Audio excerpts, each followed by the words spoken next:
Mesdames,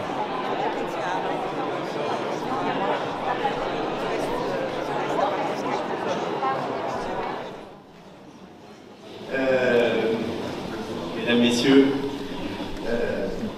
chers amis, chers lecteurs, Monsieur le Ministre, Mesdames et Messieurs les parlementaires, Mesdames et Messieurs les conseillers à l'Assemblée des Français de l'étranger, Mesdames et Messieurs nos partenaires des Trophées des Français de l'étranger, l'AEFE, l'Agence pour l'enseignement français à l'étranger, la CFE, la Caisse des Français à l'étranger, le CNED, le Centre national d'enseignement à distance, EDEC Business School, Malakoff Humanis, Mr Fly, Courrier International, Groupe Le Monde et France 24 RFI.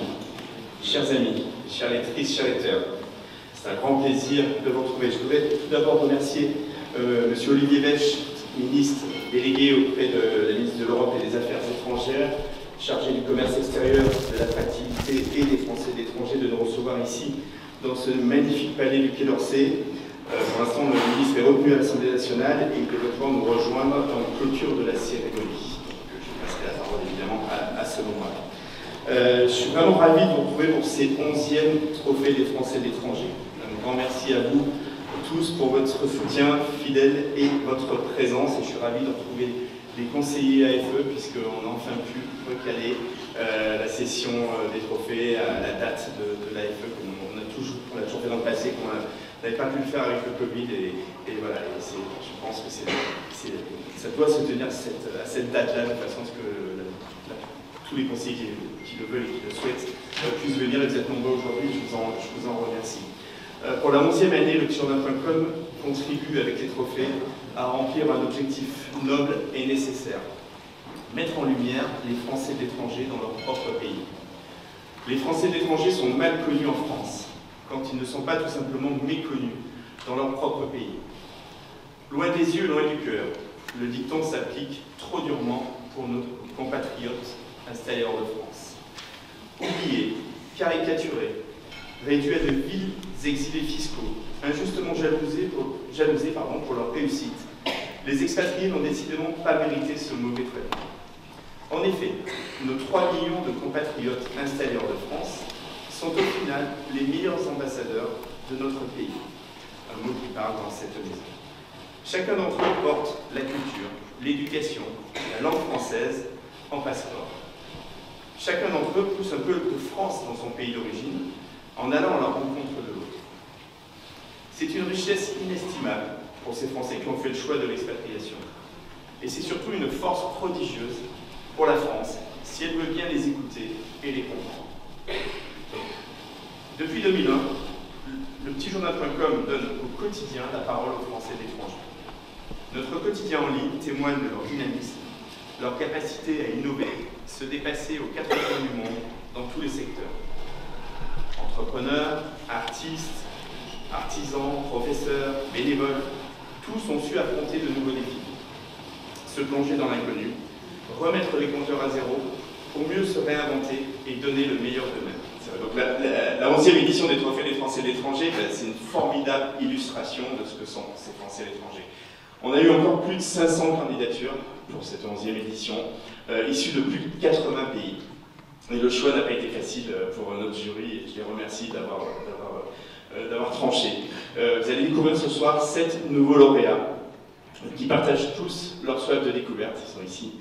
Un appétit insatiable pour apprendre, surprendre et une volonté intangible, changer le monde pour un monde meilleur, tout en conservant un profond attachement à notre pays, la France.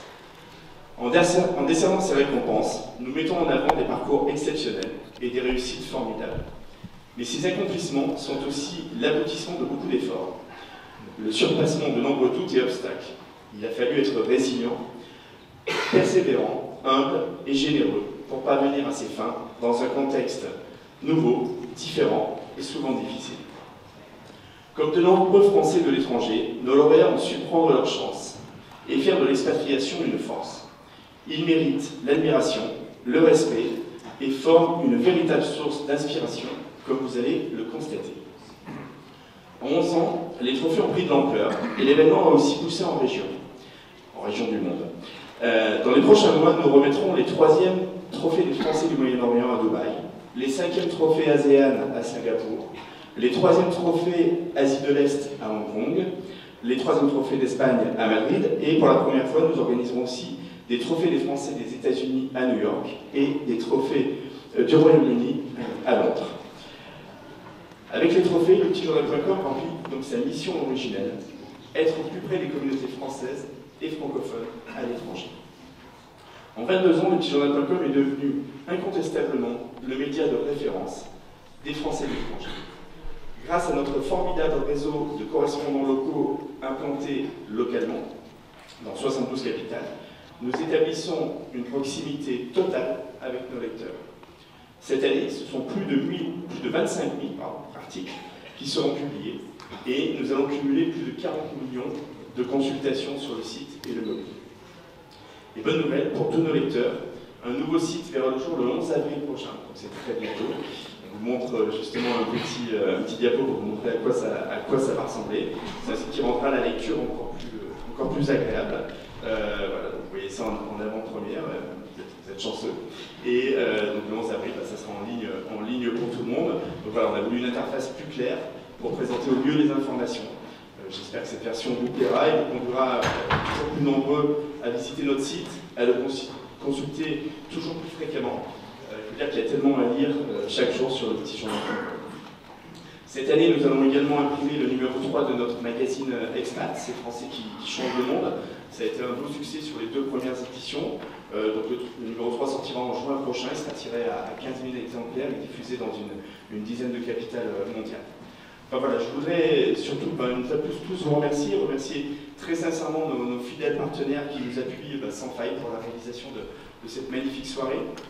Merci aux membres du jury pour avoir désigné les lauréats et merci à tous ceux qui nous soutiennent ici ou ailleurs au quotidien pour nous permettre de grandir et de toujours mieux vous informer. Je vous remercie pour votre attention et vous souhaite de passer une inoubliable soirée. Merci beaucoup.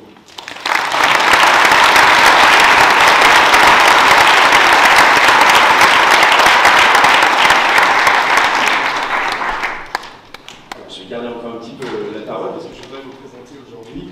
Vous êtes venus pour certains plusieurs fois assister à la cérémonie des trophées qui a été animée pendant plusieurs années par Antoine Cormery de France Média Monde.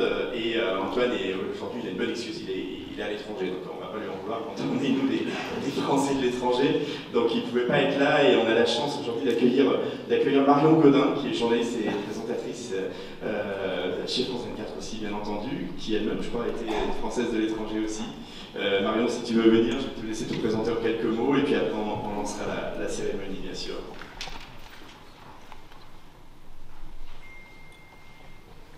Bonsoir à tous, je suis ravie de représenter France 24 ce soir, ravie qu'Antoine Cormery soit en Inde. Et je me sens très privilégiée d'avoir fait partie du jury cette année et d'avoir eu l'occasion déjà de rencontrer les lauréats qui ont tous des parcours exceptionnels et qui m'ont vraiment fait repartir hier quand on s'est rencontrés avec un grand sourire en me disant que j'avais rencontré des figures formidables et que j'allais vraiment être connue. France 24 a participé à la réalisation des reportages que vous allez voir, qui dressent un peu votre portrait. J'espère qu'on a été fidèle à la réalité, qu'on rend bien compte de qui vous êtes dans la vie et de ce que vous accomplissez au quotidien. Donc voilà, je vous laisse apprécier cette cérémonie. Merci Marion, merci beaucoup et merci pour ta présence et animer avec nous.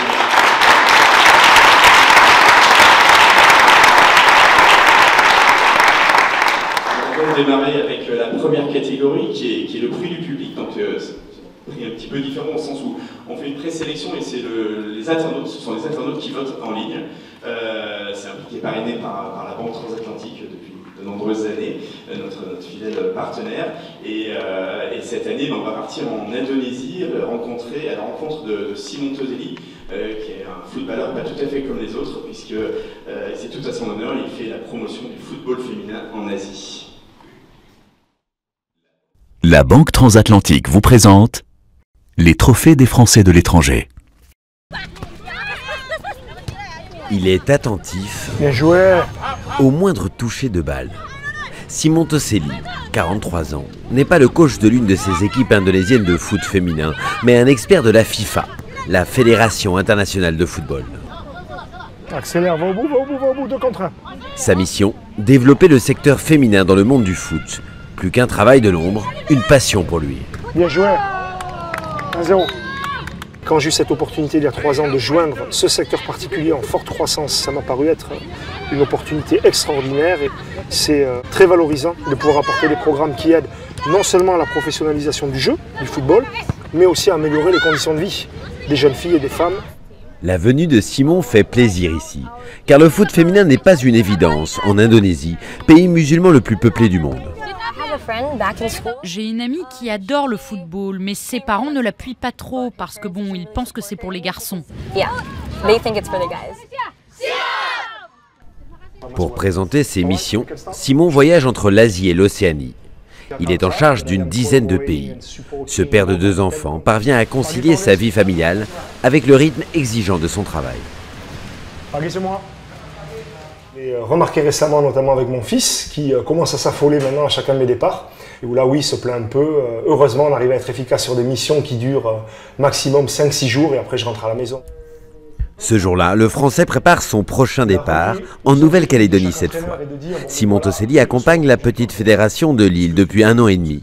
Une période pendant laquelle le nombre de jeunes filles licenciées y est passé de 560 à plus de 800. La Banque Transatlantique vous a présenté les trophées des Français de l'étranger. Alors Simon, si tu veux bien venir sur scène, je vais appeler pour te remettre le prix Marine Lara. Évidemment par cœur, mais il faut mes lunettes pour donner ton titre. Tu es la directrice du développement de la clientèle privée et partenariat à la Banque Transatlantique. Est-ce que c'est bien ça? Je suis désolé, alors Bonjour à tous. Donc, je suis toujours la première à passer avec le prix du public. C'est aussi en fait un moment où pour relancer les choses, on se dit qu'on est ravis de se revoir tous ensemble pour fêter effectivement et rendre hommage aux Français de l'étranger qui nous portent dans nos activités. Donc je suis ravie de remettre le prix du public qui est un petit peu le prix coup de cœur finalement, puisque il met en valeur le vote du public qui est souvent un vote d'expatriés. Et donc je suis ravie de remettre à Simon. Et Simon, en fait, la particularité, déjà, c'est un grand compétiteur, puisqu'en fait, il a on va dire, dépassé le nombre de votes que nous avions vu jusqu'à maintenant, puisqu'il a plus de 4000 votes seuls, soit 80% en fait, des votants pour lui. Donc, déjà,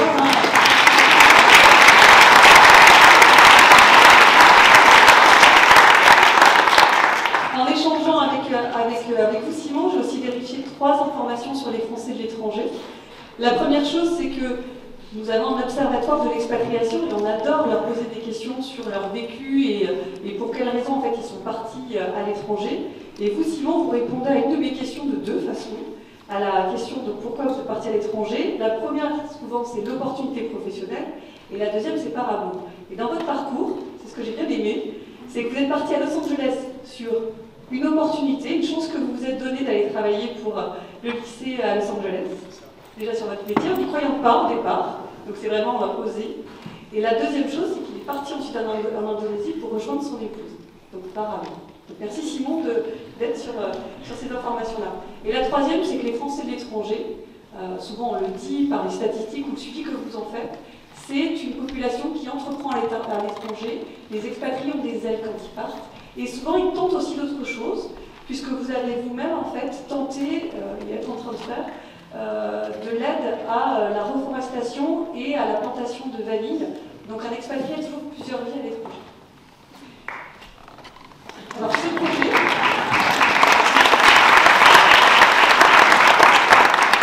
projet dont je viens de vous parler, en fait, il est développé à côté d'enjeux forts que vous avez dans le rôle d'expert pour la FIFA. Et c'est vrai que ce qui a dû sûrement toucher la communauté française, c'est d'entendre parler effectivement de féminisation d'un sport de haut niveau. Peut-être en particulier d'un sport aussi universel que le foot, et j'ai pensé à vous hier soir pour le match. Et surtout, en fait, ce qui permet d'ouvrir des discussions de façon assez simple sur la place des femmes dans nos sociétés, la féminisation de certains sports et autres métiers, la santé et leurs études. Donc je pense que c'est ça qui a effectivement marqué pas mal les esprits, je vous laisserai en parler après.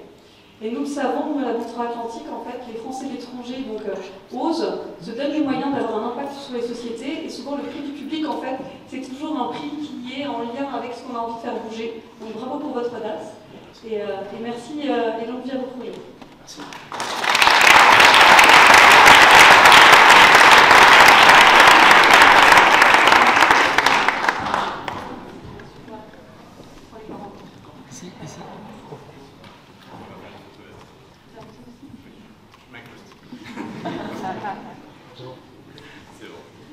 Merci Marilyn. Je vais te laisser avec Marion pour dire quelques mots. Une petite précision par rapport aux 4500 voix obtenues.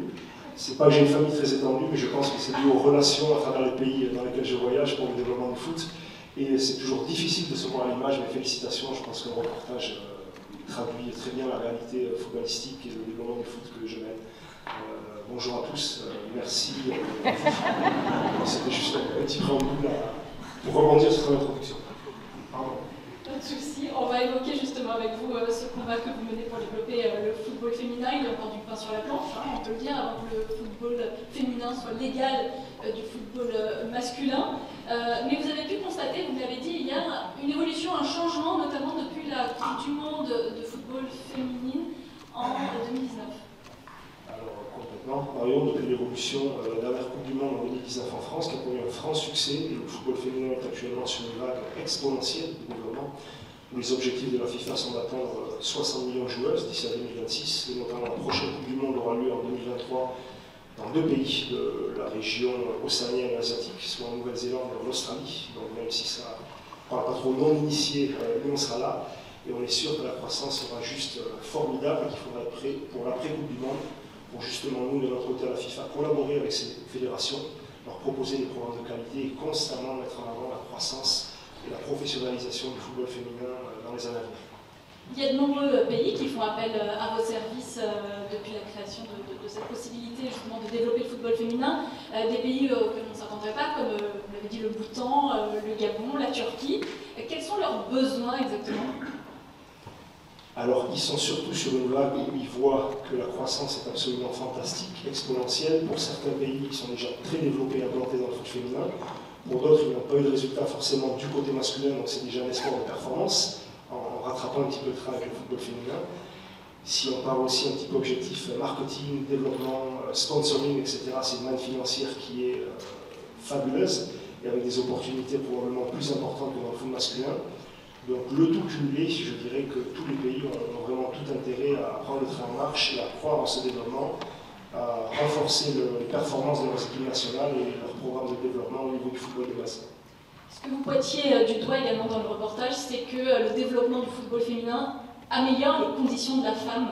De quelle manière exactement ? Complètement. Nous, on collabore, il s'agit en fait d'améliorer les conditions de vie des jeunes filles et des femmes sur et en dehors du terrain en utilisant l'outil footballistique. On travaille beaucoup avec des régions développées, donc il se peut qu'on mène des programmes axés sur le leadership, sur la communication, sur le management, sur l'hygiène de vie.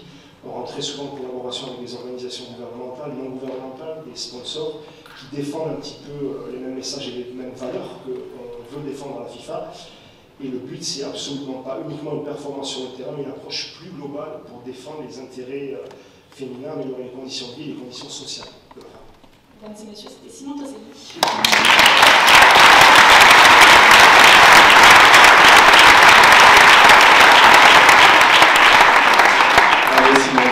Merci Marion, et effectivement, magnifique prix du public, Simon Toselli en Indonésie. On va passer à la catégorie suivante, qui est la catégorie le trophée entrepreneur, qui est remis par l'EDEC Business School. Et on va partir cette fois un petit peu loin, en Espagne, à Valence, à Valencia, avec un lauréat qui s'appelle Jesus Diaz de Vivar, qui est le fondateur d'un jardin sur les toits. Et vous allez voir qu'avec les micro-algues, on peut faire tout. Donc c'est à peu près ça. Il va nous expliquer ça après. Alors regarde le film. Merci. EDEC Business School vous présente les trophées des Français de l'étranger. Je m'appelle Jesus Diaz, je suis cofondateur de l'agence Un Jardin sur les Toits, qui est une agence spécialisée dans les biotechnologies et plus particulièrement dans les microalgues. Salut Stéphane. Bonjour. Ça va? Ouais, ça va. Super. Allez, viens, effectivement, Ouais. à toi. Il y a 10 ans, Resous a créé avec son collègue Stéphano des fermes d'un nouveau genre, perchées sur les toits. À Nanterre, les entrepreneurs veulent installer une ferme de microalgues de 1000 m² à 2 pas de l'autoroute. Cette ferme va nous permettre d'assainir l'air ambiant du quartier, puisque les microalgues ont la faculté de fixer massivement le CO2, pratiquement entre 12 et 15 fois plus qu'un arbre, et de donner de l'oxygène. C'est dans ces tubes verts à l'allure futuriste que grandissent ces précieuses algues. Le CO2 est injecté à l'intérieur de ce bioréacteur avant d'être transformé en dioxygène par les microalgues. Pour Resous, elles sont l'une des solutions naturelles les plus intéressantes pour répondre aux défis du changement climatique. Elles servent à donner de l'énergie, elles servent à dépolluer l'air, elles servent à dépolluer l'eau. Donc effectivement, c'est un cercle vertueux et ça nous permet de tout faire. C'est à Valence que Resous a récemment posé ses valises.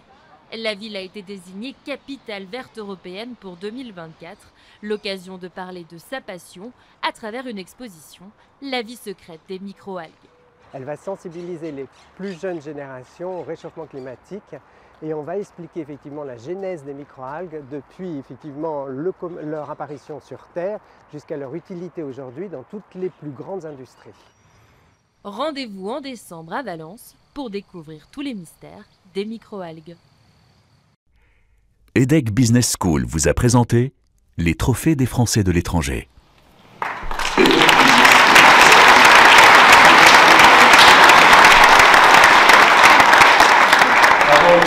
Resous Diaz de Viva, je te demande de monter sur scène.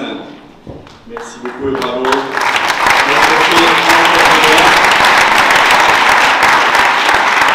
je vais appeler sur scène Laurent Pérez, mon ami Laurent Pérez, qui est, je cite en anglais, le Head of Marketing and Recruitment à l'EDHEC Business School. Est-ce que c'est bien ça?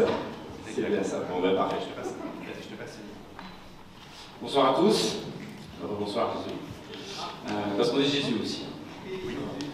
Alors, moi je vais vous dire quelques mots sur pourquoi nous avons essayé de sponsoriser ce trophée et puis pourquoi un jardin sur les toits. Nous sommes partenaires du petit journal déjà depuis plus de 5 ans maintenant, que ce soit à Paris ou à l'étranger. L'EDHEC a été fondé par des entrepreneurs en 1906 dans le nord de la France et nous sommes présents sur nos campus à Lille, Nice, Paris, Londres et Singapour. L'entrepreneuriat est au cœur de nos programmes, du bachelor au MBA, en passant par la grande école bien évidemment. Nous avons également créé le Centre de l'entrepreneuriat responsable pour accompagner nos startups incubées dans nos différents incubateurs, que ce soit sur le campus Jean Arnaud, avec LVMH près de Lille, à Station F, pour ceux qui connaissent dans Paris, mais également en Californie, à Berkeley, et plus récemment à Sophia Antipolis à Tech Forward. Justement sur l'accompagnement de nos startups incubées, il est important d'instaurer dès la création de l'entreprise une démarche responsable. C'est-à-dire par exemple sur la réalisation d'un bilan carbone.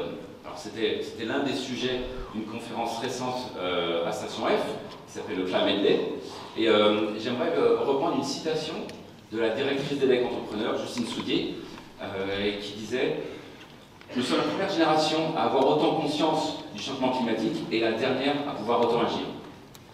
Je vous laisserai méditer sur cette citation qui me paraît importante et qui fait le lien du coup avec effectivement l'activité de l'entreprise de Jésus. Et donc je vais vous amener à parler brièvement des enjeux climatiques à l'EDHEC. Le changement climatique est bien évidemment l'une des priorités de notre plan stratégique Impact Future Generations. Dans le programme, tout d'abord, c'est-à-dire qu'au-delà de parler de climat, de durabilité pour être dans l'air du temps, l'EDHEC a décidé de construire des parcours, des programmes de la première année du bachelor avec les Sustainable Impact Projects qui sont en lien avec les objectifs de développement durable de l'ONU, jusqu'au master en Climate Change and Finance, en partenariat avec Mines Paris. Donc tout cela pour sensibiliser nos étudiants aux enjeux environnementaux et à la globalisation.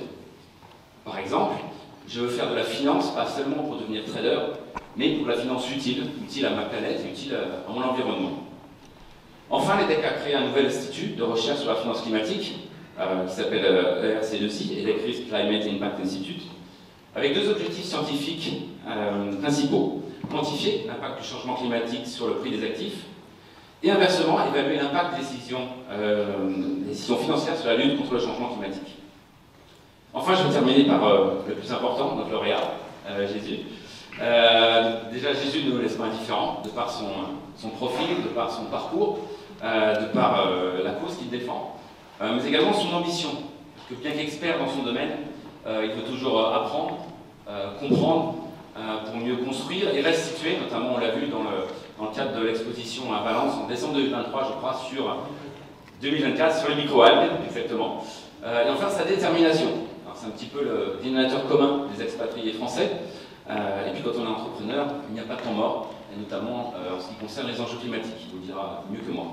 C'est pour ça que nous sommes très heureux de lui remettre ce trophée ce soir. Bravo.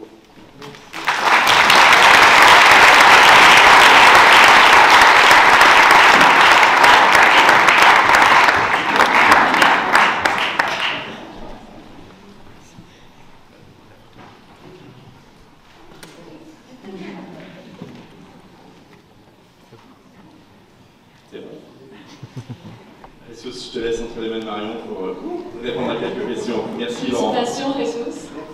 Est-ce qu'on peut dire que vous êtes un militant écologiste? Le plus gros enjeu que j'ai eu ce soir, en fait, c'était d'entrer dans cette veste. Hein.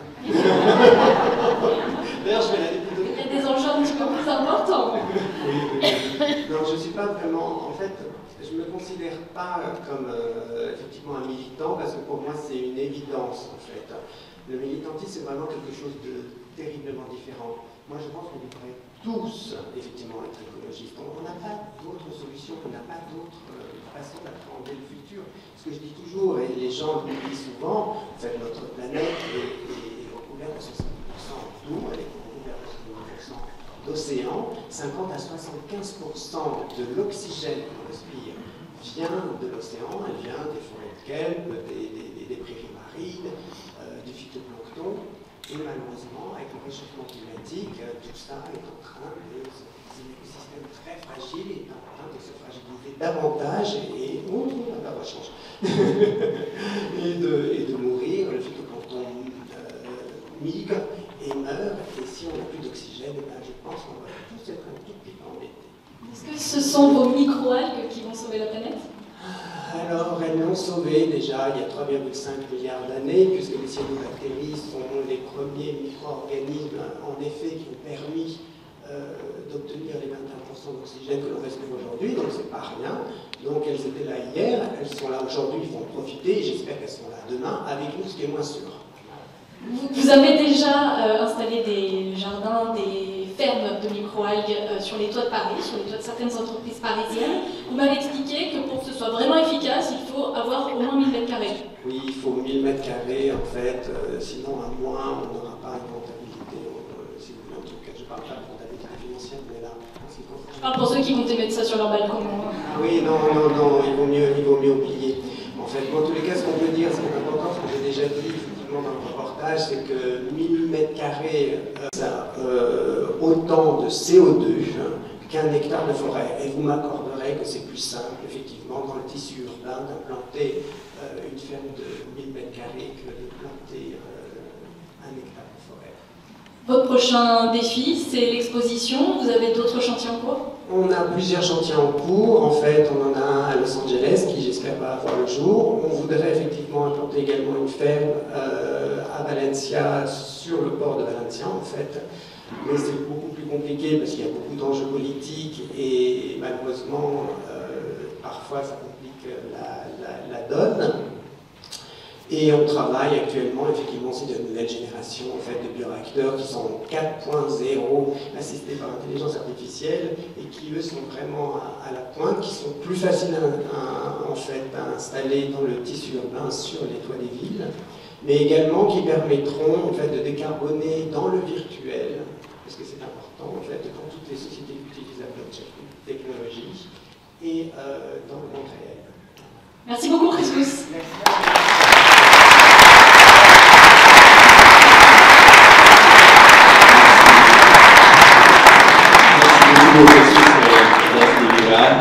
Pour le trophée entrepreneur.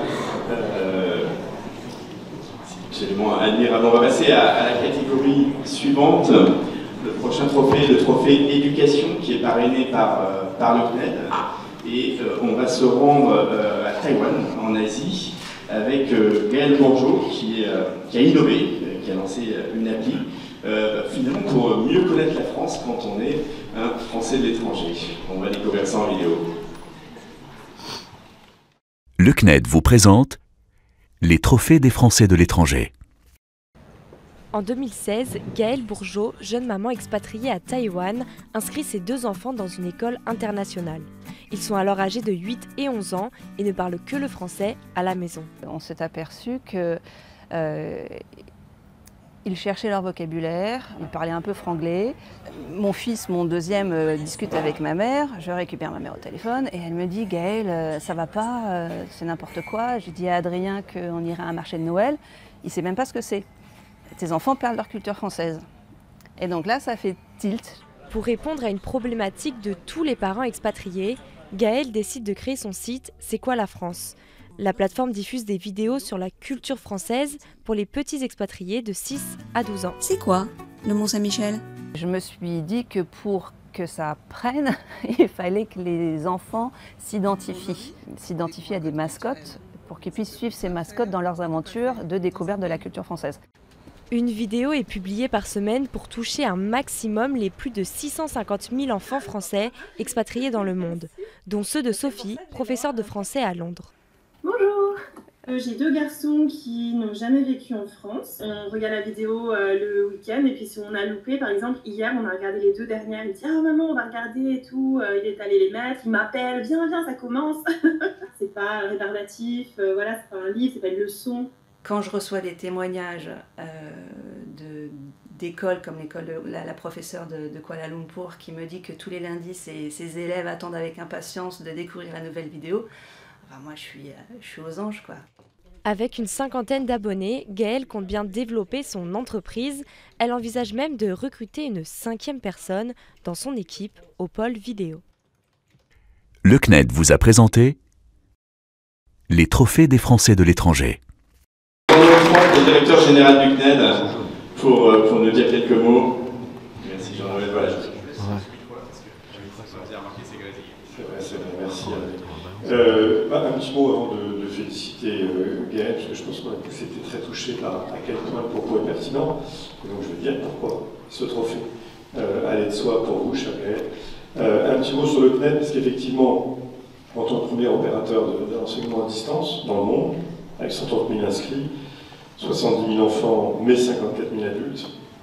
L'international, pour nous, est clé, parce que c'est plus de 20 000 personnes qui font le CNED, dont beaucoup d'enfants d'expatriés, et pas que. On a aussi beaucoup d'enfants étrangers qui, grâce au CNED, découvrent le système scolaire français à l'étranger, et puis on a beaucoup d'adultes, plusieurs milliers d'entre eux, qui vont faire une reconversion professionnelle. Alors Gaëlle nous en dira 2 mots, on n'a pas eu besoin du CNED pour ça. Je trouve que, de ce point de vue-là, l'aventure entrepreneuriale qu'elle symbolise, et je la laisserai en parler, est révélatrice. Un petit mot parce que, dans nos valeurs au service de toutes les réussites, on porte, c'est vrai, d'abord un modèle pédagogique, d'abord un modèle de formation professionnelle à la française, où on passe des diplômes, on passe des examens, on passe des concours, et de plus en plus, on va avoir besoin de développer ce qu'il ne faut pas appeler les soft skills, mais appeler plutôt les compétences douces. Or, ce que Gaëlle a développé, c'est exactement ça. Le marché de Noël, c'est vrai que ce n'est pas une épreuve au bac de savoir ce que c'est que le marché de Noël. Et quand on est un parent d'expat, les parents d'enfants français, et notamment quand nos enfants ne sont pas scolarisés dans un système français à l'étranger, le lien culturel peut se perdre très vite. On a d'ailleurs au CNED un de nos succès qui est une offre qui s'appelle SCI, une espèce de pot pourri français, d'histoire géo, de maths, et qui correspond bien à ces populations-là, un peu différentes de la scolarisation complète dans le programme français. Et puis, quelques mots quand même sur c'est quoi la France, pour avoir essayé le site, et pour inciter dans la salle à faire d'autres abonnements, c'est super. Voilà, parce que c'est très simple. Mais en fait, c'est très compliqué de savoir faire très simple.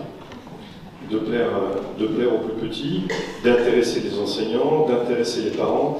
Et c'est vrai qu'à travers Tom et Alice, et puis cette espèce d'incitation par des initiatives régulières avec des nouvelles vidéos qui sont mises en ligne, je trouve que la plateforme répond particulièrement bien aux besoins d'aujourd'hui. Et c'est pour ça que ce trophée d'éducation, même si on n'a pas fait 15 000 votes en ligne, a été, je crois, très unanimement attribué à Gaëlle. Donc je voudrais à nouveau vraiment la féliciter. Merci. C'est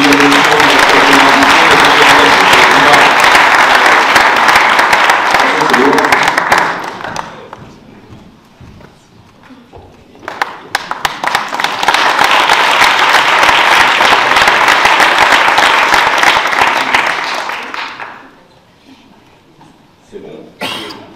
Je te laisse avec Marion. Gaël, l'anecdote de votre fils qui ne savait pas ce que c'était qu'un marché de Noël était assez parlante dans le reportage. Qu'est-ce que les enfants d'expatriés oublient le plus quand ils sont à l'étranger? Est-ce que c'est le vocabulaire, la langue, les codes culturels, la gastronomie française? Plein de choses, mais je pense que le plus compliqué, ce sont les expressions idiomatiques. Ils ne les entendent pas. Ils n'ont pas l'occasion de les entendre en expatriation, de les pratiquer, et elles ont tout un double sens. Donc une fois arrivé en France, c'est l'incompréhension. Et donc avec votre site en ligne, c'est ce que vous permettez de découvrir notamment ces expressions? Tout à fait. J'ai une dizaine de thèmes pour découvrir la culture française, et un des thèmes, c'est les expressions. Et on a vu mon compte Instagram également, dans lequel je fais régulièrement, tous les jours, allez-y, des posts, et je teste sur mon fils. Donc on a vu un petit homme avec un sourire jaune, voilà, qu'est-ce que ça veut dire rire jaune? Ah non, je ne sais pas, maman, je ne sais pas, d'accord. Donc il y a plein d'expressions.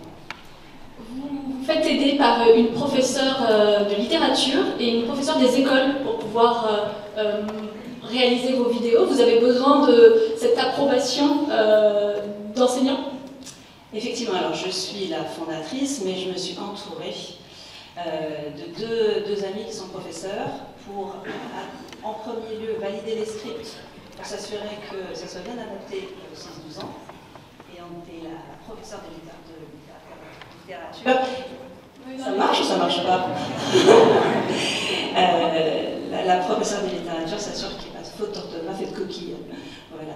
Et en plus, j'ai mon mari qui est dans la salle, qui s'occupe de tout le développement informatique, et sans lui, le projet aurait coûté beaucoup plus cher.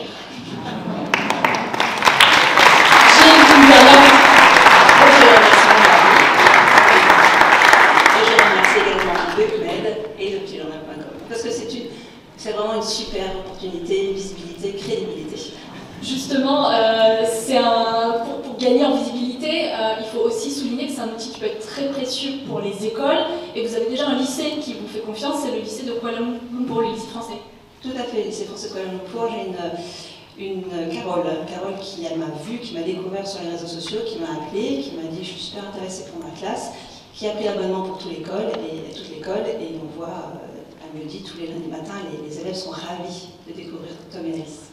Avis aux autres lycées français de l'étranger.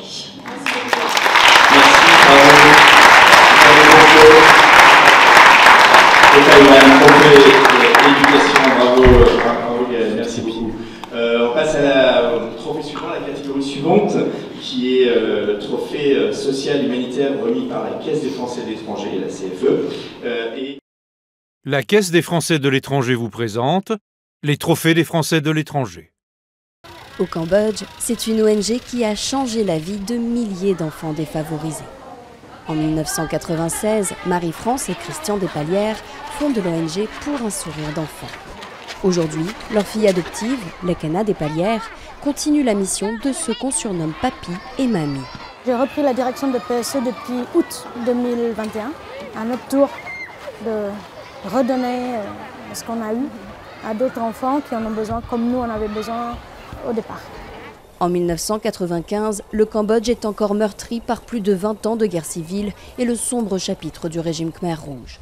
Le couple Despalières y découvre les conditions de vie atroces des enfants chiffonniers qui vivent dans l'indifférence sur la décharge de Stongmenche. Ils fondent l'ONG Pour un sourire d'enfant afin de leur donner accès à des repas et une éducation. Lekena est l'une des premières bénéficiaires. On avait ce qu'on pourrait dire que ce qu'on rêvait, de pouvoir manger, s'habiller en uniforme d'école.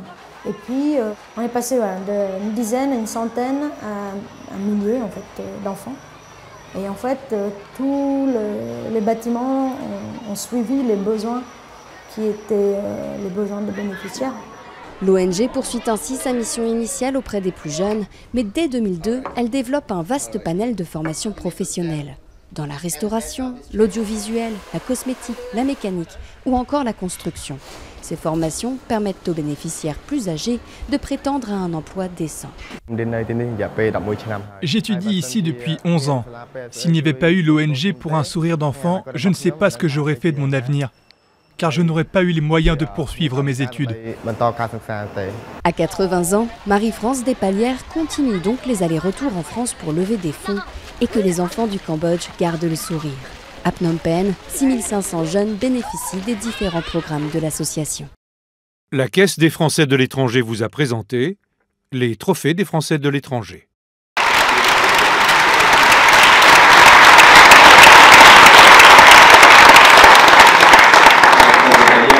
Pour les enfants, je vais appeler Guylaine Dufour, donc présidente de l'association qui va recevoir le prix. Puis je vais appeler, bien entendu, Isabelle Frèche, qui est la présidente de la CFE, la Caisse des Français de l'étranger, pour nous dire évidemment quelques mots.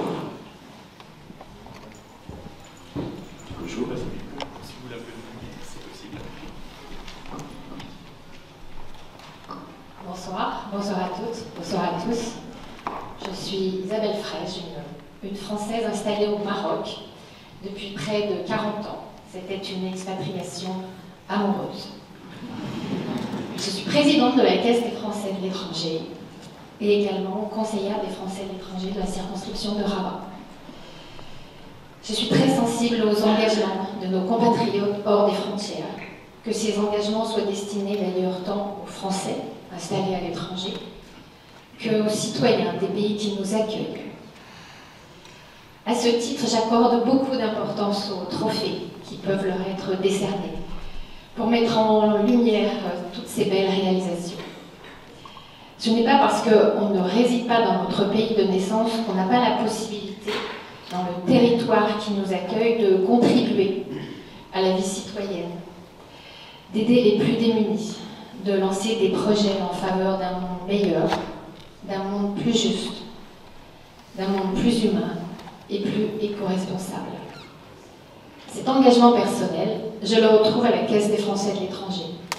Cet organisme de sécurité sociale est en effet le seul à proposer à tous les Français et Européens qui résident à l'étranger une protection sociale ouverte à tous, en continuité de la sécurité sociale. Elle propose une couverture santé, avec la possibilité d'être assuré partout dans le monde, sans passer de questionnaire médical, sans discrimination selon l'état de santé, sans limite d'âge. La santé à la CFE, c'est être protégé à l'étranger, mais aussi être protégé en France avec sa carte vitale. La CFE propose également de protéger les salariés contre les risques professionnels, c'est-à-dire les accidents du travail, les maladies professionnelles, toujours sur le modèle de la sécurité sociale. Enfin, la CFE permet à ceux qui le souhaitent de continuer à cotiser pour leur retraite à la française, alors même qu'ils vivent à l'étranger, et de sécuriser ainsi leur situation de futurs seniors. En effet, dans certains pays, il n'existe aucun filet de sécurité pour la retraite, aussi peu. Donc vous comprenez, je pense, pourquoi, au vu de nos engagements et des valeurs de la CFE, nous avons souhaité parrainer les trophées des Français de l'étranger et en particulier le trophée humanitaire. Le choix du lauréat n'a pas été facile. Compte tenu de la qualité des dossiers qui nous ont été présentés, je tiens d'ailleurs à saluer tous les candidats et les féliciter de leurs actions. Je dois reconnaître que malgré tout, nous avons été absolument conquis par les réalisations de Marie-France Despalières, qui est absente aujourd'hui. Arrivée au moment de sa retraite au Cambodge, qui pour elle est un tout nouveau pays, elle réagit avec force, indignation, conviction à une situation humanitaire inacceptable, en particulier parce qu'elle touche les plus fragiles d'entre nous, les enfants. Au nom de la CFE, je la félicite pour son énergie, son courage et la persévérance qu'il lui aura fallu pour développer son association pour un sourire d'enfant. Celle-ci a déjà permis de sortir de la misère et de la maltraitance près de 12 000 enfants. Elle leur offre un accès à l'éducation, à l'alimentation, au bien-être. Finalement, à la vie à laquelle chaque enfant devrait avoir droit. Bravo pour eux, bravo. Je souhaite le plus beau succès à votre association.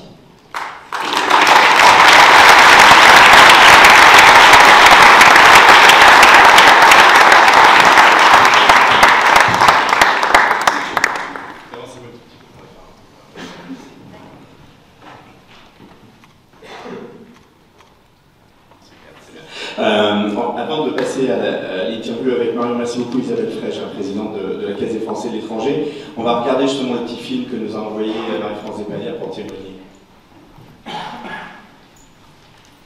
Bonsoir à tous. Je voudrais remercier d'abord ceux qui m'ont sélectionné et vous dire que je regrette beaucoup de ne pas être là ce soir, mais je suis en mission en fait, en mission de fundraising. Pour trouver de nouveaux soutiens, des nouveaux parrains pour cette association. Je vous souhaite à tous une bonne soirée et puis j'espère qu'il y aura moyen de se rencontrer à un autre moment.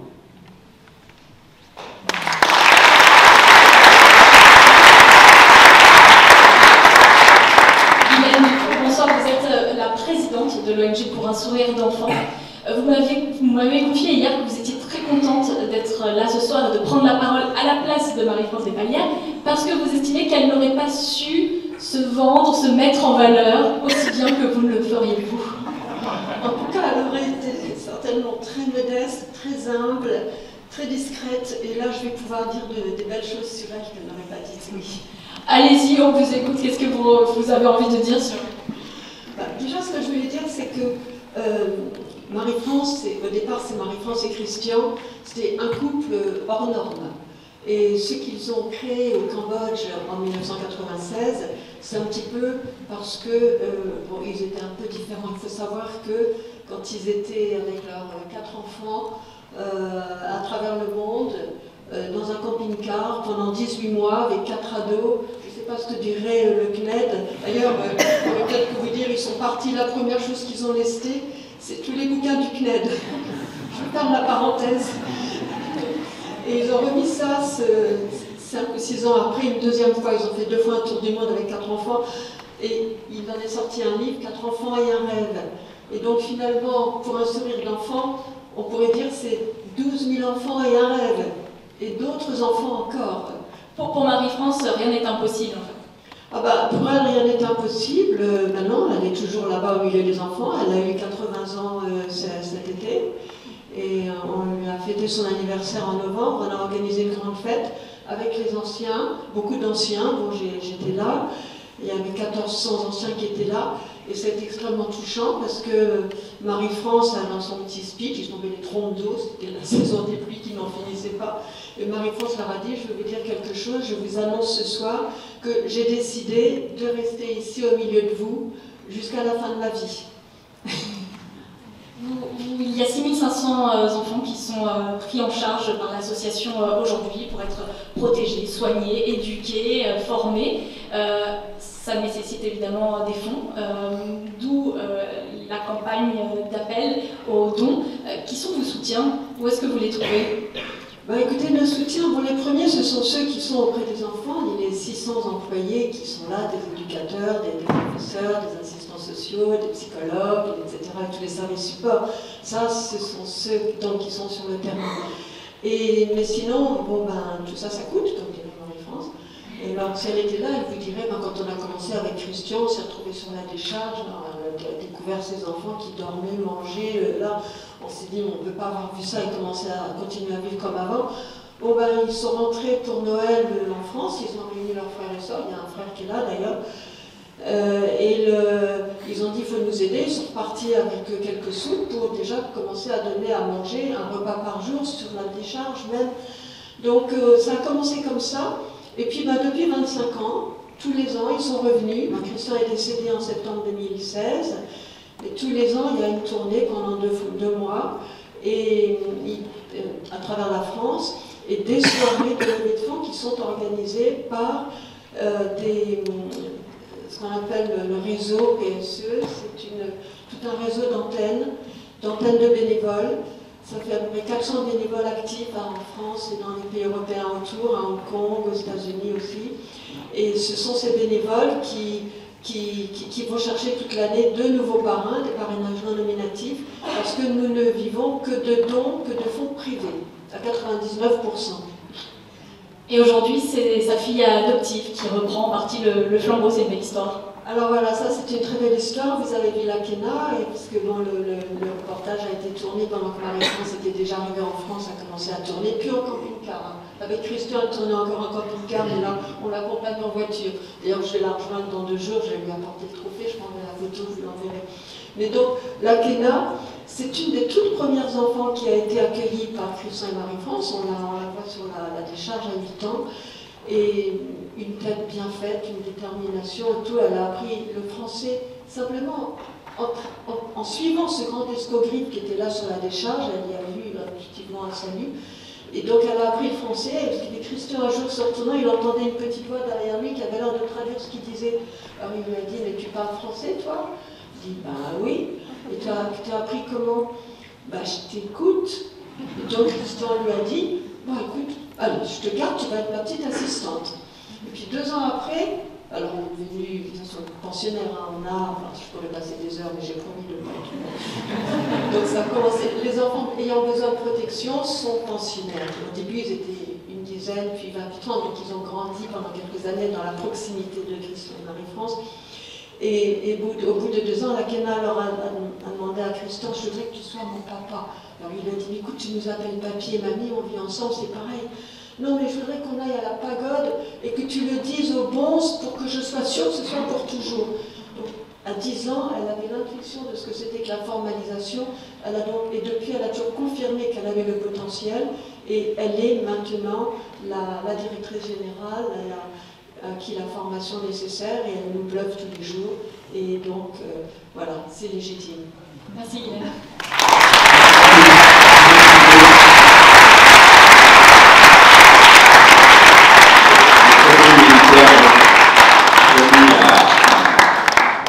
Marie-France Desvallières pour un sourire d'enfant. On passe à la catégorie suivante, c'est la catégorie le trophée Culture Art de Vivre qui est parrainé par Mr Fly. Et on va partir sur les hauteurs de Colombie, on va faire un tour de vélo.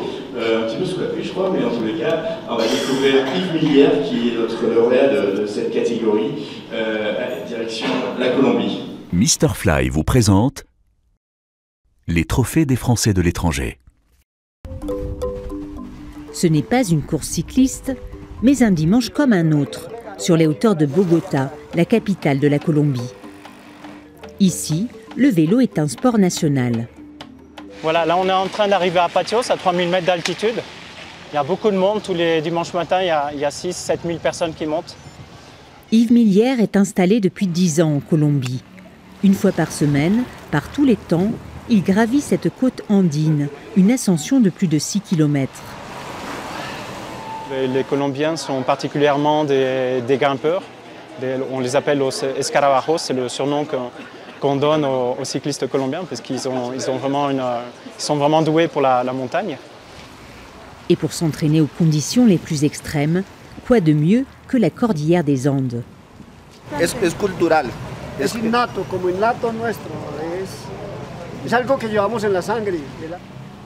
Après avoir pédalé sur les routes du monde entier, c'est ici que ce Français originaire de Nantes a choisi de créer son entreprise.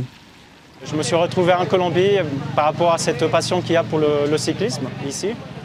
Et peu de temps après, en fait, est né NBC Por Francia, donc cette entreprise pour amener les Colombiens sur le Tour de France. C'est un tour opérateur qui organise de A à Z toute la logistique pour les passionnés de cyclisme pour suivre le Tour de France, mais également d'autres courses en Europe. Chaque année, une centaine de Sud-Américains découvrent ainsi les courses mythiques du vieux continent. Et pour ceux qui ne peuvent pas franchir l'Atlantique, Yves Millière organise aussi l'étape Colombia, une épreuve amateur du Tour de France au cœur des Andes.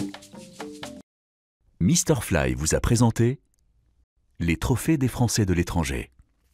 Sur la scène, et puis j'appelle Frédéric Pillou qui est directeur du digital chez nos amis de Mr Fly, qui va lui remettre le prix, mais qui va d'abord dire quelques mots. Qui nous unit, Et il faut dire qu'on fait presque les mêmes métiers, qui qualifient de tour opérateur, et nous aussi on produit, on package et on envoie des gens à l'étranger. Toi, ton job c'est plutôt de les envoyer en France et en Europe, et là récemment de les faire voyager en Colombie. Donc c'est pour ça qu'il y a beaucoup de similitudes entre nos entités, et c'est pour ça que ce soir nous on est ravis de pouvoir te remettre ce prix. Et félicitations en fait, parce qu'il n'y a rien d'autre à dire, et félicitations d'autant plus vu les 3 années de galère dans lesquelles on sort, et dont on est très content de sortir enfin.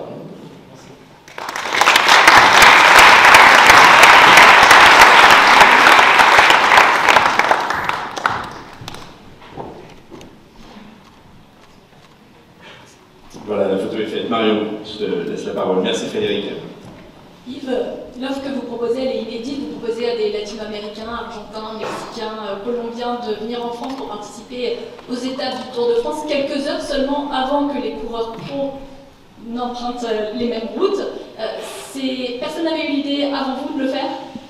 Alors en Amérique latine, effectivement, on est les premiers. Le concept existe déjà dans d'autres pays, notamment les Américains.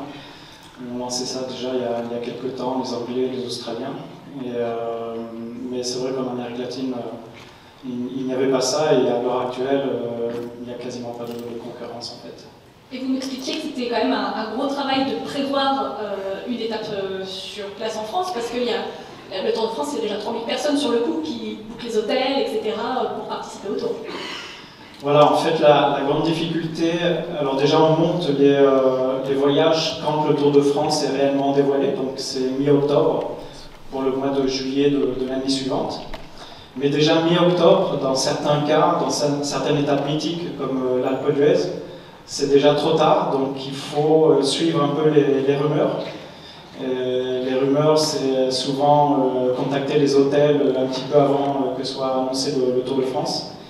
Et dès qu'on a les clés, on va dire, les bonnes rumeurs, les bons indices, et on réserve les hôtels. Faites-nous rêver l'édition 2023, qu'est-ce que vous promettez, prévoyez avec vos cyclistes? En 2023, il y aura une belle étape dans le col de la Lose, c'est pas un col inédit, puisqu'ils l'ont déjà fait en 2020, ce sera que la deuxième fois qu'ils passeront par ce col. Mais c'est déjà un col qui est magnifique. C'est un col qui a été goudronné seulement fin 2019. Avant, c'était un chemin de terre. Et une coïncidence d'ailleurs intéressante, en 2020, c'est un Colombien qui a gagné l'étape, puisque c'est Miguel André Lopez, qui courait à l'époque pour l'équipe Astana. Et donc on espère qu'on aura un autre Colombien ou alors un Français, puisque c'est une affaire d'amitié franco-colombienne. Voilà, on espère que ce sera une des deux nationalités qui va remporter cette année. Merci beaucoup. Merci.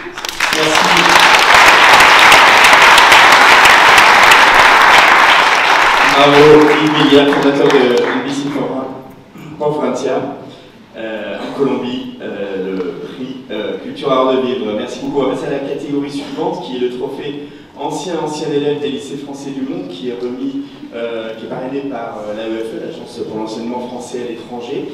Et c'est le seul prix qui est ouvert à toutes les nationalités, puisque le critère c'est d'avoir été en revanche élève dans un des établissements des lycées français. Cette année on a une française pour lauréate, elle s'appelle Madeleine Bayon, et je pense que vous allez être très impressionnés par ses prouesses, puisqu'on est parti pour un grand plongeon à Madrid où elle réside. AEFE vous présente les trophées des Français de l'étranger. Rodillas, sal. Défier la gravité durant quelques instants. Depuis 2 ans, Madeleine vit tous les jours les sensations uniques du plongeon de haut vol. Ça dure 3 secondes. Et d'un autre côté, il y a tellement de mouvements et tellement de choses à penser. Je saute, les bras, les jambes, l'ouverture, etc. Finalement, on vole. L'ancienne gymnaste, 4 fois championne de France, s'entraîne 3 heures par jour. Elle veut être la première Française à participer à la plus grande compétition de cette discipline. Il faut juste démarrer le saut, comme tu le vois ici. Pour son entraîneur, la sportive de 25 ans a toutes les qualités requises. Madeleine est très disciplinée à 1000%. Elle est très méthodique. Elle sait ce qu'elle veut et c'est comme ça qu'on réussit. Installée à Madrid depuis 2 ans, Madeleine mène de front sport de haut niveau et vie professionnelle. À peine l'entraînement terminé, une seconde journée commence. Le plongeon m'aide pas mal dans mon travail parce que du coup je suis obligée d'être extrêmement efficace et je peux pas m'éterniser à prendre beaucoup de temps à faire des tâches qui pourraient être faites rapidement. Une vie à 100 à l'heure aux 4 coins du globe qui a forgé des amitiés. Servane, une amie du lycée français, lui rend aujourd'hui visite. T'as des nouvelles de Gaspard du lycée ? De Bruxelles ou de Lisbonne ? De Bruxelles, de Bruxelles. Changer de pays, déménager, ça n'a jamais été un frein en fait. Je me suis jamais mis ça comme limite. Et donc je pense que j'ai appliqué ça un petit peu dans le sport quand je me suis dit que j'allais commencer le plongeon assez tardivement et me fixer des objectifs assez hauts. 20 mètres, c'est la hauteur du rêve de Madeleine. Il deviendra peut-être réalité dès cette année. AEFE vous a présenté les trophées des Français de l'étranger.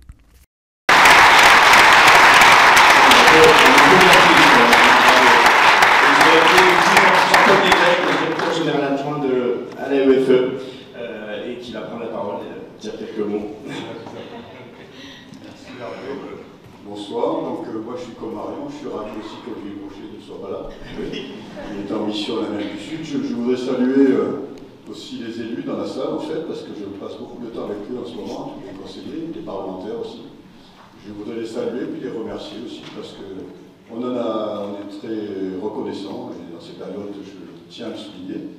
Voilà, donc en fait AEFE vous connaissez son existence évidemment, 567 établissements dans le monde en fait, 390 000 élèves dans 138 pays. Donc là où il y a des expatriés, il y a forcément un lycée français. Hormis en Nouvelle-Zélande, je ne sais pas pourquoi, s'il y a quelqu'un dans la salle qui peut m'expliquer.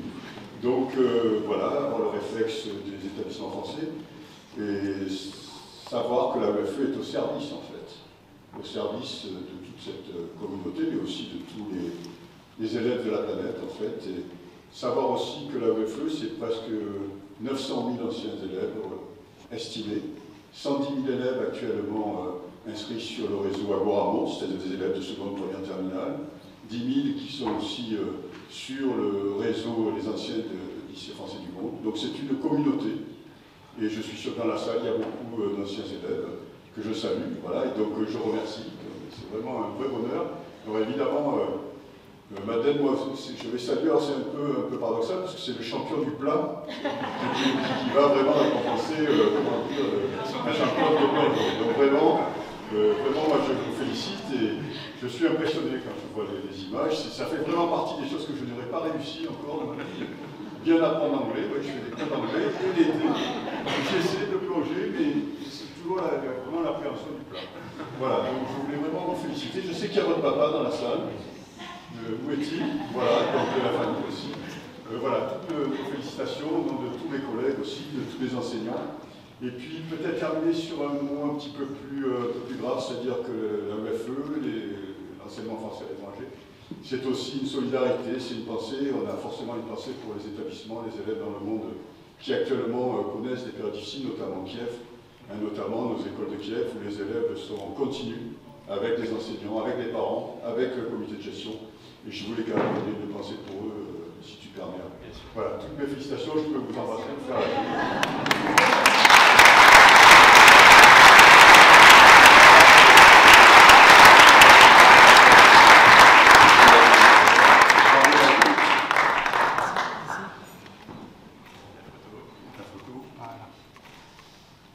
Parfait. C'est vrai que, je ne sais pas si c'était pas ça par moi, juste, on a la chance pour la première fois d'avoir une lauréate dont le papa a été lauréat il y a une dizaine d'années, Christian Vaillant. C'est un plaisir de te revoir. Une famille de lauréats, si vous en avez d'autres,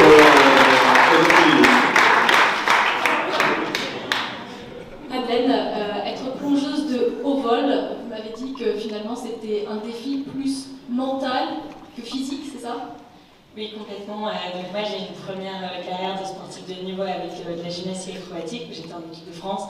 Et là, je veux dire, c'était vraiment un challenge très physique, parce qu'il fallait s'entraîner beaucoup pour vraiment atteindre la perfection. Et en fait, dans le plongeon de haut vol, les enjeux sont plutôt mentaux, il y en a deux. Sauter à 20 mètres, je pense que pour tout le monde c'est assez clair que ça fait très très peur, même pour moi. Donc il y a braver cette peur en fait. Et deuxièmement, en fait, il y a 3 piscines dans le monde où il est possible de s'entraîner à 20 mètres. Donc moi je vais m'entraîner à 10 mètres de façon quotidienne et puis ensuite faire mon saut à 20 mètres directement et puis pas le droit de se tromper à 20 mètres. 3 piscines dans le monde, vous m'avez dit, c'est en Chine, au Canada et aux États-Unis, en Floride. Vous avez eu l'occasion de justement vous rendre en Floride pour sauter à 20 mètres cette fois et pas à 10 mètres. Racontez-nous comment c'était la première fois. Exactement, donc j'étais en Floride il y a environ 1 mois pour faire mes premiers sauts à 20 mètres qui est la hauteur de compétition. Donc forcément j'avais peur, hein, c'est un mythe que les gens qui sautent à 20 mètres n'ont pas peur, j'avais peur, mais voilà, je m'entraîne tous les jours, donc je me suis appuyée sur cet entraînement quotidien, sur la confiance en moi, pour avoir du courage et faire le grand saut. Il y a une quinzaine de femmes aujourd'hui dans le monde qui sautent à 20 mètres, vous souhaiteriez en faire partie. Ça fait 2 ans et demi que vous entraînez et il y a des échéances qui approchent justement, il y a le circuit Red Bull et il y a les championnats du monde au Japon en juillet. Est-ce que vous serez la pleine maillon de la partie? Alors j'espère bien, donc comme je le disais, c'est en fait ces enjeux mentaux font que l'accès à ce sport est vraiment très limité. Et donc avec mes premiers sauts à 20 mètres, je peux maintenant participer éventuellement à des compétitions. Maintenant je croise les doigts, il faut que d'un côté Red Bull me sélectionne et puis que je puisse aller aux compétitions internationales. On croise les doigts. On croise les doigts pour vous. Merci beaucoup.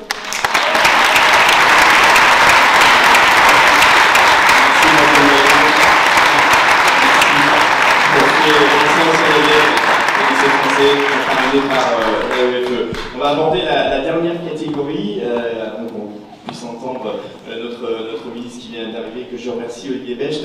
La dernière catégorie, c'est la catégorie impact social, qui est parrainée par le groupe Malakoff Humanis. Et on va partir de l'autre côté de la Manche, au Royaume-Uni, rencontrer Pauline Fétu, qui est une sage-femme très innovante et qui a eu l'idée de lancer une app qu'on va découvrir à l'instant en vidéo. Malakoff Humanis vous présente les trophées des Français de l'étranger. Les conseils, en fait, c'est... Pauline est installée depuis 4 ans comme sage-femme libérale à Londres, où le système de santé publique manque cruellement de personnel. De nombreuses Françaises comme Clélia font appel à une sage-femme formée en France pour suivre leur grossesse. Pauline a vraiment pris le temps de m'écouter. Pauline, elle a un ton assez jovial, donc ça marchait très bien avec moi en tout cas. Et ça m'a mis suffisamment à l'aise pour lui parler de choses qui sont personnelles. Avec la pandémie, le Royaume-Uni confiné, Pauline a eu l'idée de faire des groupes Zoom gratuits pour tisser des liens entre ses patientes. Très vite, une communauté est née, de Londres à Bangkok en passant par Dakar. J'avoue que dans mon esprit de sage-femme très classique au départ, c'était un peu une révélation. Je me suis dit, mais il y a quelque chose à faire pour ces femmes-là. Et puis, même post-Covid, c'est-à-dire que l'isolement lié à l'éloignement géographique, il est là. Et vraiment, je pense que l'idée de 9 mois pour toi et de l'application est sortie de là. 9 mois pour toi permet aux parents de communiquer avec des sages-femmes diplômées en France, de prendre rendez-vous pour consultations et ateliers en ligne. Celui qui a développé l'application n'est autre que l'époux de Pauline, Manuel. Un couple qui, a priori, n'avait pas vocation à travailler ensemble. C'était pas du tout prévu. Voilà. Et même d'ailleurs, c'était même pas forcément voulu. Même. Mais il se trouve que elle est compétente, elle a les qualités. Réanimer un bébé, je pense que c'est autre chose que de résoudre un problème de data. Pauline et Manuel ont désormais 3 enfants et une entreprise commune. L'association de nos 2 compétences, c'est assez incroyable. Voilà, c'est un peu, c'est notre projet commun aujourd'hui et c'est chouette, c'est une belle aventure. Pauline a grandi ici, à Londres, avant ses études en France. Il était naturel qu'elle mette un jour ses compétences au service des Français de l'étranger. Malakoff Humanis vous a présenté les trophées des Français de l'étranger. C'est bien utile d'avoir un mari informaticien apparemment, c'est la deuxième. Bravo Pauline. J'appelle également Annika Milville qui est la directrice de l'international chez Malakoff Humanis. Bonsoir Annika, merci.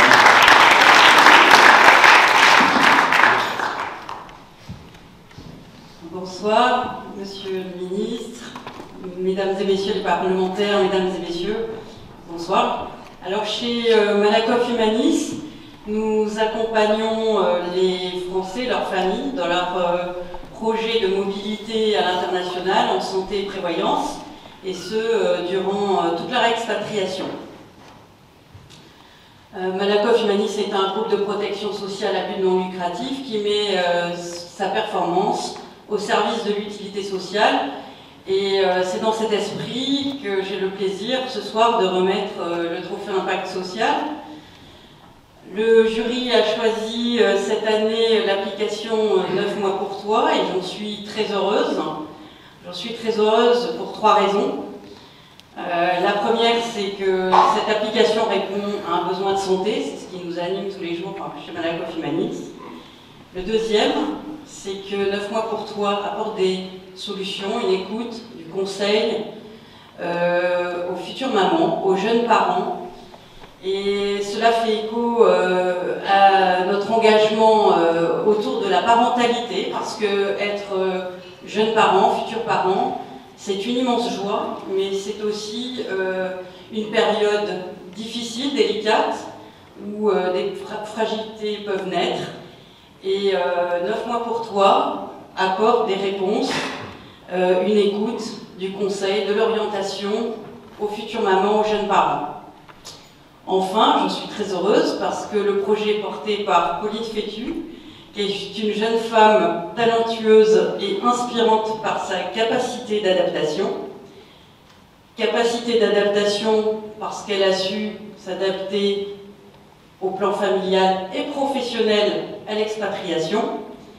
Et elle s'est adaptée une deuxième fois au moment du Covid en devenant entrepreneuse, tout en gardant son activité d'origine, une passion, qui est le formidable métier de sage-femme.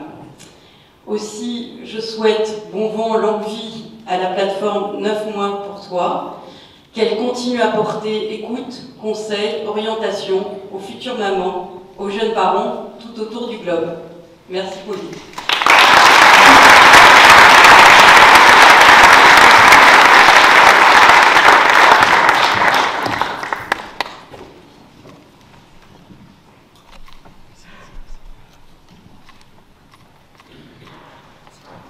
C'est bon pour la photo. Merci beaucoup, Annika.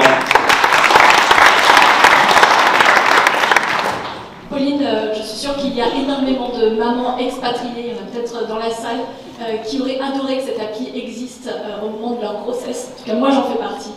J'aurais adoré que ça existe. Qui sont aujourd'hui les femmes qui ont recours à cette appli? Quels sont leurs besoins exactement?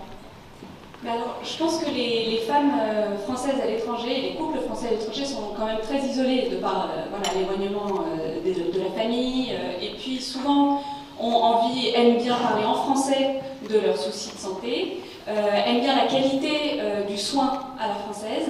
Je pense que beaucoup ont besoin d'être rassurés sur le système de santé local. Et donc, toute femme française à l'étranger, tout couple français peut avoir besoin d'avoir recours à cette application pour avoir vraiment un soutien humain fait par des sages-femmes françaises. On a vu que votre mari était ravi de gérer ça avec vous. Vous le gérez de A à Z. Comment vous y prenez pour faire grandir la communauté? Comment vous arrivez à communiquer pour accroître le nombre d'abonnés? Alors déjà, mes premières ambassadrices sont mes patientes et elles ont beaucoup parlé, elles ont été les premières à tester l'app. Ensuite, bien sûr, de la communication, comme beaucoup connaissent, le digital, les réseaux sociaux, la presse, voilà, et bien sûr des partenaires incroyables. Voilà, je remercie Malakoff Humanis de croire en nous parce que c'est vraiment un tremplin extraordinaire pour nous. Donc voilà, on espère s'agrandir et j'ai beaucoup d'ambition pour l'appli que je trouve géniale. Justement, quels sont vos projets? Vous allez développer d'autres services? Vous allez proposer d'autres choses? Alors à l'heure actuelle, l'application c'est un chat. Une sage-femme diplômée en France en tout cas répond aux questions des jeunes parents 9 mois avant et 9 mois après l'accouchement. Et là, très bientôt, est en développement la visio sur l'app, donc on pourra prendre rendez-vous avec des professionnels tout autour de la périnatalité en direct sur l'app. Donc l'idée, c'est que vraiment ce soit une clinique virtuelle pour toute femme française à l'étranger. Merci beaucoup, Pauline.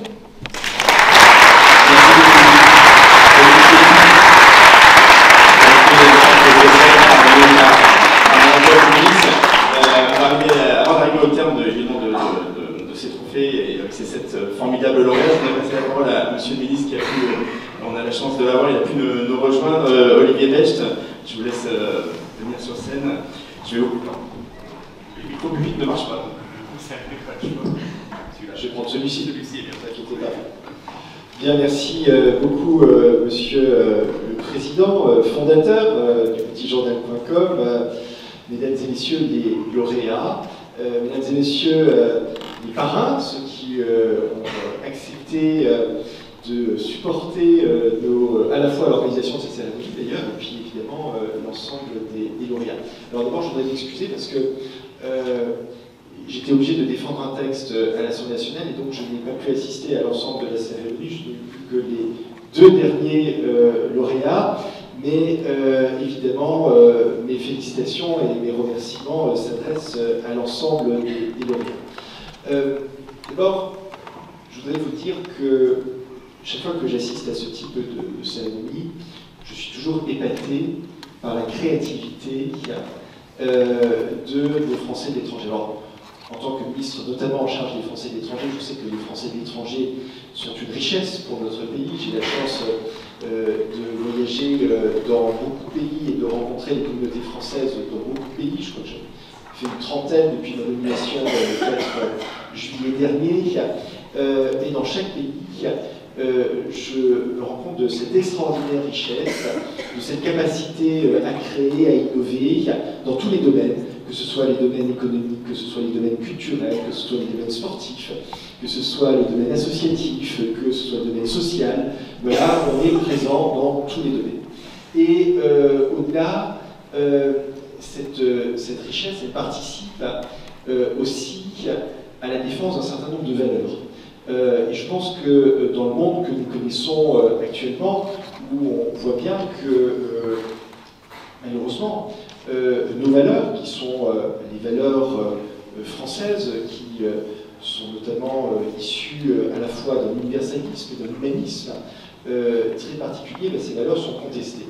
Et donc, mettre en avant ce génie français qui s'exprime à travers les Français de l'étranger, c'est aussi une manière de défendre nos valeurs et de les porter très haut. Et donc je voudrais encore une fois remercier l'ensemble des lauréats pour faire vivre ce génie français à travers vos initiatives.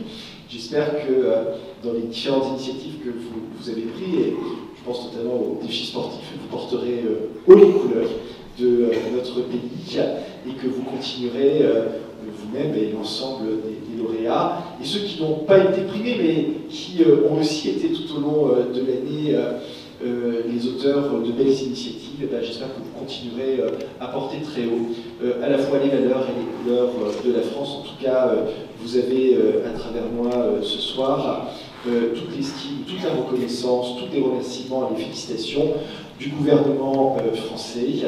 Voilà, soyez fiers de ce que vous faites, soyez fiers de ce que vous êtes et continuez ainsi à faire rayonner nos Français de l'étranger parce que partout où les Français de l'étranger sont, c'est la France qui brille. Merci à vous. Belle soirée à toutes et à tous. Merci.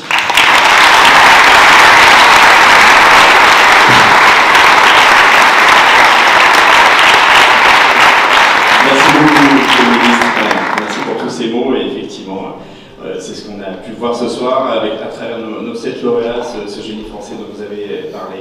Je vous remercie tous j'espère que vous avez passé une excellente soirée, je crois que je n'en doute pas. Merci à tous ceux qui font que ces trophées existent, et en premier lieu évidemment Monsieur le Ministre, votre soutien, les personnels évidemment du ministère aussi qui œuvrent avec nous pour travailler étroitement avec eux pour réussir cette cérémonie.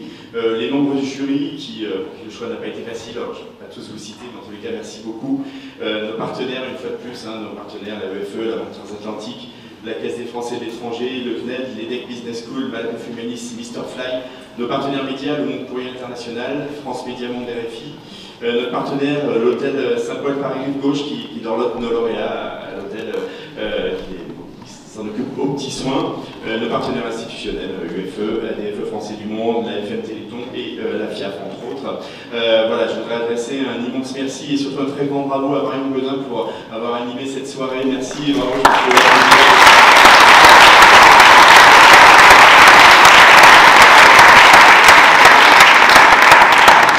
Et aussi, bien entendu, toutes mes équipes, toutes les équipes du petitjournal.com, Adrien, Anne-Claire, Capucine, Erwan, Maëlle, Natacha, Siam, Katia, Sophie, Evan, et bien sûr, un grand bravo à Damien. Vous êtes nombreux à l'avoir en relation pour l'organisation de la soirée, et c'est lui qui pilote tout ça, il est là-bas, bravo, félicitations Damien.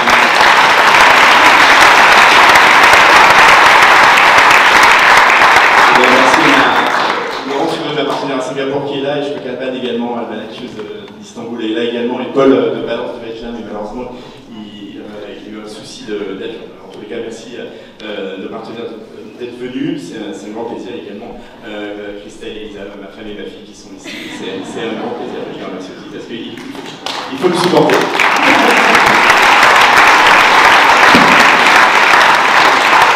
Voilà, je voudrais. Maintenant, on va pouvoir passer au cocktail. Je vous souhaite une bonne soirée. Et Laurent, je vais vous demander de revenir ici avec vos trophées pour faire la photo, monsieur le ministre aussi. Les partenaires, on va essayer de caler tout le monde avec le photographe. On lui fait le coup chaque fois et il fait des miracles. Donc voilà, on va essayer de se mettre, de faire de rang pour tous s'entraîner.